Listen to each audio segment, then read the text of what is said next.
Allahumma salli wa sallim ala sayyidina wa habibi. Merasa menyesal ane ge karaya umur di kurang beladun kata mak di kula SMA pendidikan agama hana menyusahkan urang si dimain judi online.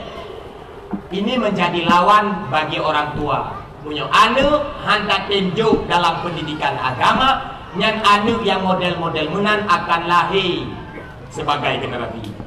Malu yang bakdo ni bu, ni fikir mami ni model mana?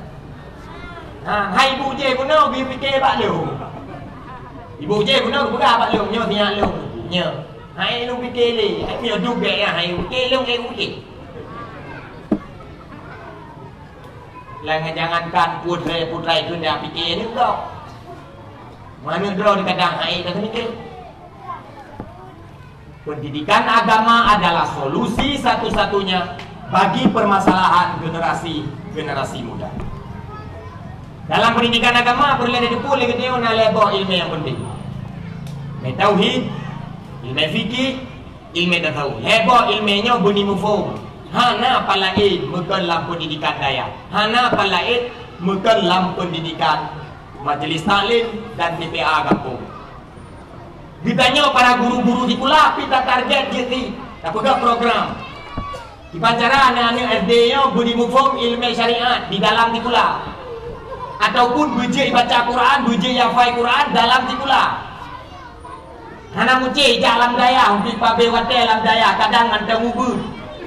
Jadi semasa SD kita program pendidikan daya, tak apa kena dalam di kula. Gegendu pendidikan tastafi. Apalagi tastafi, tauhid, tasawuf, fikih, usia dini itu sangat penting. Di Pidya Jaya, Bupati Pidya Jaya hanya nih bu, dipegang program dalam dikula kita mengajaran dan pendidikan tastafi. Sehingga gure-gure daya hampir gemuk tapak tapi kerana dipegang tak bawa buku. Dalam bukunya isi tentang ilmu tauhid, tentang ilmu fikih dan tentang ilmu akhlak. Pak diajarkan bukunya diajarkan dalam dikula, dijadikan sebagai kurikulum baku dalam dikula. Dia ada program adanya, insyaallah juga. Masalah, hang masalah. Mia kitanya tak fikir ke agama, insyaallah kehidupan kitanya hanakan masalah. Kehidupan anak kitanya hanakan masalah.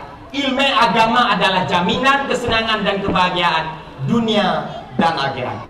Berlebut dalam dikula pijat apa tadi? Hana mucih lam daya, hana mucih bat TPA. Pelajaran yang nak bat TPA katanya jet apa bat dikula. Pelajaran yang nak bat dikula jet apa umur. Akiji putra kita jangan pernah lengah dan jangan pernah mundur di dalam belajar. Karena belajar menuntut ilmu adalah hal yang penting yang mesti kita laksanakan dan hal yang penting yang mesti kita